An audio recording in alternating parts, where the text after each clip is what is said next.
আসসালামু আলাইকুম ওয়া রাহমাতুল্লাহি ওয়া বারাকাতুহু। সবাইকে পবিত্র মাহে রমাদানের শুভেচ্ছা জ্ঞাপন করছি। আজকে আমাদের প্রশ্নোত্তর পর্বের একটি প্রশ্ন হচ্ছে, সাহারি না খেলে কি রোজা হবে কিনা?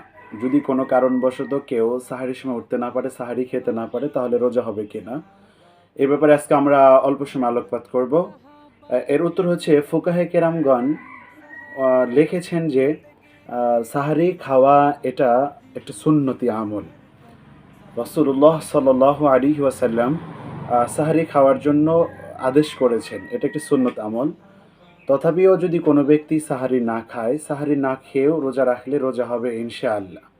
যেমন এক হাদিসের ভিতরে হযরত আনাস রাদিয়াল্লাহু তাআলা আনহু থেকে বর্ণনায় আসছেন, রাসূলুল্লাহ সাল্লাল্লাহু আলাইহি ওয়াসাল্লাম বলেছেন, তাসাহহারু ফাইন্না ফিস সুহুরি বারাকাতান। রাসূলুল্লাহ সাল্লাল্লাহু আলাইহি ওয়াসাল্লাম বলেন, তোমরা সাহারি খাও, কেননা সাহারির মধ্যে বরকত রয়েছে। বুখারী শরীফের ১৯২৩ নম্বর হাদিস এবং মুসলিম শরীফের ১০৯৫ নম্বর হাদিসে সাহারি খাওয়ার গুরুত্ব বিষয়ে আলোচনা করা হয়েছে। তবে সাহারি খাওয়াটা সুন্নাত। যদি কোনো কারণবশত অথবা কেউ যদি সাহারি না খায়, তথাপিও তার রোজা হয়ে যাবে, রোজাতে কোনো সমস্যা হবে না। তবে সাহারি খাওয়াটা উত্তম, কেননা রাসূলুল্লাহ সাল্লাল্লাহু আলাইহি ওয়াসাল্লাম বলেছেন, তোমরা সাহারি খাও, কেননা সাহারির মধ্যে আল্লাহ রাব্বুল আলামিন বরকত রেখেছেন। সুতরাং যদি কোনো ব্যক্তি সাহারি না খেয়েও রোজা রাখে, রোজা হয়ে যাবে।